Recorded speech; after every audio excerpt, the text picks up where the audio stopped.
Hello दोस्तों, कैसे हैं आप देख रहे हैं लॉ की बात स्नेह के साथ। तो ये जो आज की टॉपिक है आर्बिट्रेशन का, उसमें मैं बताऊंगी कंडक्ट ऑफ आर्बिट्रल प्रोसीडिंग। इसमें 18 to 27 तक जितने भी सेक्शंस है उसको मैं ऐसा बताऊंगी जो आपको पॉइंट्स में यूँ याद हो जाएंगे। जब भी कंडक्ट ऑफ आर्बिट्रल प्रोसीडिंग के बारे में बात की जाएगी, क्वेश्चन में पूछा जाएगा, तो उसको कैसे, क्योंकि 18 से 27 तक जो अपने आप 9-10 सेक्शन है उसको याद करना इतना आसान नहीं होता। लेकिन मैंने इस तरह से इसको कलेक्ट किया है कि अगर आप ध्यान से सुनेंगे, पॉज करके या दोबारा भी सुनेंगे इसको, तो आपको यूँ याद हो जाएगा और आप अच्छे से लिख सकेंगे। तो इतने अच्छे टिप्स देने से पहले मैं आप चाहूँगी कि आप प्लीज़ मेरे चैनल सब्सक्राइब कीजिए, शेयर कीजिए, लाइक कीजिए, और कुछ अच्छी बात है तो कमेंट कीजिए, और कुछ कमी लगती है तो उसमें भी कमेंट कीजिएगा। तो हम चलते हैं सेक्शन 18। सेक्शन 18 जो है वो बताता है कंडक्ट ऑफ आर्बिट्रल प्रोसीडिंग जो है वो सेक्शन 18 to 27 के बीच बात करता है। तो हम सेक्शन 18 में सबसे पहले चलते हैं। सेक्शन 18 बताता है इक्वल ट्रीटमेंट्स ऑफ पार्टीज के बारे में, यानी कि जो आर्बिटर है वो दोनों के साथ इक्वल ट्रीटमेंट करेगा, उसके साथ भेदभाव नहीं करेगा, दोनों को बात करने का पूरा मौका देगा। ये है सेक्शन 18 में, ठीक है। इसको लिखना चाहेंगे तो ऐसे लिख सकते हैं। इसके अंदर दो प्रिंसिपल है जो यह बताता है कि आर्बिट्रल प्रोसीडिंग के टाइम पर इक्वल ट्रीटमेंट करेगा। पहला, दोनों पार्टी के पास बराबर अपॉर्चुनिटी होगी अब बात को कहने का, जो मैंने बताया। सेक्शन 19, पहला 18 याद हो गया, मतलब इक्वल ट्रीटमेंट करेगा, ईमानदारी के साथ दोनों के साथ जस्टिस करेगा, दोनों अपनी बात आराम से कहेंगे। सेक्शन 19 बताता है determinant of the rule of the procedure, मतलब अगर आपको प्रोसीजर अच्छा नहीं लगता आर्बिटर का तो आप उसे मना कर सकते हो, ये 19 बताता है। इसमें ये बता रखा है कि पार्टीज के पास पूरा राइट होता है कि वो एग्री कर सके उस प्रोसीजर रूल को जो आर्बिट्रल ट्रिब्यूनल जो प्रोसीडिंग के टाइम पर उस रूल को फॉलो करता है। अगर पार्टीज को प्रोसीजर ठीक नहीं लगता है तो पार्टी के पास पूरा राइट होता है कि उस प्रोसीजर को चेंज भी करा सकता है, जो मैंने बताया। 18 हो गया, जो बताता है कि 18 जो बताता है दोनों के साथ न्याय करता है, दोनों के पास बोलने का पूरा अधिकार होता है। 19 बताता है कि अगर प्रोसीजर अच्छा नहीं लगा तो पार्टी उस प्रोसीजर को चेंज कर सकती है, वो थोड़ा सा भी इधर उधर हो रहा है। अब 20 क्या बताता है? 20 बताता है प्लेस ऑफ आर्बिट्रेशन। अब आर्बिट्रेशन कहाँ पे होगा?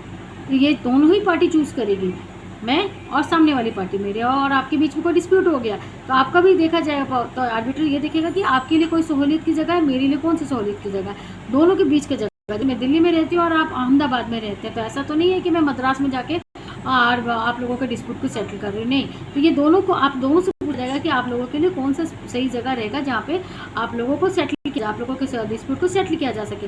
अगर आप लोग नहीं डिसाइड कर पाते, दो पार्टी डिसाइड नहीं कर पाती है कि कहाँ पे ये डिस्प्यूट को सेटल करना है, तो आर्बिटर खुद डिसाइड करता है कि सेटलमेंट, तो वो एक ऐसी जगह पे करता है जहाँ पे दोनों को सहूलियत हो। तो 18 क्या हो गया? 18 हो गया दोनों के प्रति न्याय करता है और दोनों को बोलने का मौका देता है। 19 क्या हो गया? प्रोसीजर ठीक नहीं है तो चेंज कर सकता है। ठीक है, प्लेस ऑफ दी आर्बिट्रेटर, कहाँ पे आर्बिट्रेशन होगा भाई? होने के लिए एक जगह तो हो चाहिए, तो वही है प्लेस ऑफ आर्बिट्रेशन वही होता है। सेक्शन 20 बताता है language of the used by arbitral proceeding. बिल्कुल आर्बिट्रेशन हो रहा है, आप लोगों के पास प्रॉब्लम डिस्प्यूट हो रहा है, कौन सी लैंग्वेज में होगा? मैं हिंदी बोलती हूँ, आप मद्रासी बोलते हो, दोनों का लैंग्वेज अलग है, तो आप दोनों को एक लैंग्वेज सेटल करना पड़ेगा कि नहीं, हम दोनों को अब इंग्लिश लैंग्वेज में बोलना है या हिंदी लैंग्वेज में बोलना है, जिससे कि दोनों को समझ आ सके। इसमें भी अगर फेल हो गया तो आर्बिटर खुद डिसाइड करेगा कि कौन सा ऐसा लैंग्वेज बोला जाए कि जो दोनों को समझ आ जाए, मतलब सिंपल सा लैंग्वेज होगा, इंग्लिश ही होगा, तो ये लैंग्वेज अब दोनों को समझ आएगा। अगर उसको हिंदी नहीं आता तो क्या हो गया? Language to use by arbiter. पहला क्या हो गया? 18 क्या हो गया कि दोनों के प्रति न्याय करता है, दोनों को बोलने का मौका दिया जाता है। 19 बोलता है प्रोसीजर ठीक नहीं है, आप इसको चेंज कर सकते हैं। 20 बोलता है कि प्लेसमेंट किधर होगा। 22 बोलता है लैंग्वेज क्या होगा। अब ये सब कुछ हो गया, लैंग्वेज हो गया, सब कुछ हो गया, समझ आ गया कहाँ प्लेसमेंट होना है, कौन सा लैंग्वेज यूज़ करना है। अब बात होगी सेक्शन 23 की, जो बताता है statement of claim and defence. अब आप सब कुछ हो गया, लैंग्वेज हो गया, जगह हो गया, सब कुछ हो गया। Statement of claim and defence कि अब क्या जगह जिसको प्रॉब्लम है वो अपना स्टेटमेंट डालेगा, अपना क्लेम डालेगा कि मुझे ये प्रॉब्लम है, मेरे को ये प्रॉब्लम है बी पार्टी से। बी क्या करेगा? उसका डिफेंस डालेगा, वो अपने स्टेटमेंट को इकट्ठा करेगा जिसे आर्बिटर पढ़ेगा। ये सेक्शन 23 हो गया। Section 23 statements of claim and defence, simple. 18, 19, 20, 22, 23, ठीक है। 24 हियरिंग और रिटर्न प्रोसीजर, यानी सुना जाएगा या लिखा जाएगा। तो इसमें बता रखा है कि पार्टी डिसाइड करेगी उनको जो प्रोसीडिंग चल रही है वो ऑरली चलेगा या रिटर्न चलेगा। अगर पार्टी डिसाइड नहीं कर सकती ट्रिब्यूनल से रिटर्न प्रोसीजर में देगा, बहुत ईजी है।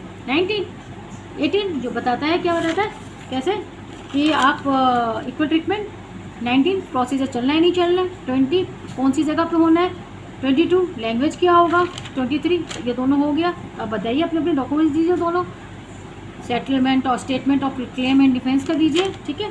24 हियरिंग होगा या रिटर्न प्रोसीजर होगा, डिसाइड करना है। नहीं कर पाते वैसे रिटर्न प्रोसीजर फिर फाइनल होता है। रिटर्न प्रोसीजर वैसे भी दिया जाता है लेकिन इसमें क्रॉस दिया तो बता रही हूँ मैं। 25 डिफॉल्ट ऑफ पार्टी।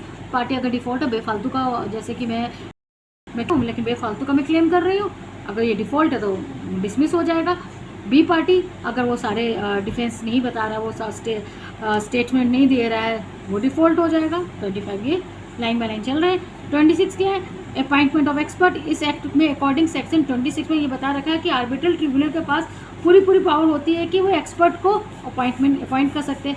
कभी होता है कि आर्बिट्रल कैपेबल नहीं होते, दोनों का आर्बिटर है वो कैपेबल नहीं हो पाए, डिसीजन में नहीं पहुंचे, तो थर्ड आर्बिटर जो होता है उसको अपॉइंट कर सकती है, तो एक्सपर्ट को चूज़ करती है। ये हो गया आपका 26। 18 to 27 था लास्ट। 27 court assistant. आप कोर्ट से असिस्टेंट ले सकते हैं, आपको कोई एविडेंस चाहिए, कुछ डॉक्यूमेंट्स चाहिए, आप कोर्ट से लीजिए। जिसमें ये बता रखा है कि आर्बिट्रल ट्रिब्यूनल के पास पावर होती है कि वो कोर्ट को अप्लाई कर सके, वो कोर्ट में अप्लाई एविडेंस के ले सकती है, पार्टी के डिस्प्यूट के मैटर को वो कोर्ट से हेल्प भी ले सकती है। दोनों पार्टीज की गिल्टी मानी जाएगी अगर वो कोर्ट के इस प्रोसीजर को, एविडेंस को अगर नहीं देता आर्बिटर को। खत्म। यूँ याद हो गया। तो कैसा लगा आपको मेरा ये टॉपिक, प्लीज़ ज़रूर बताएं और प्लीज़ सब्सक्राइब कर ही दीजिए। Thank you. जय हिंद।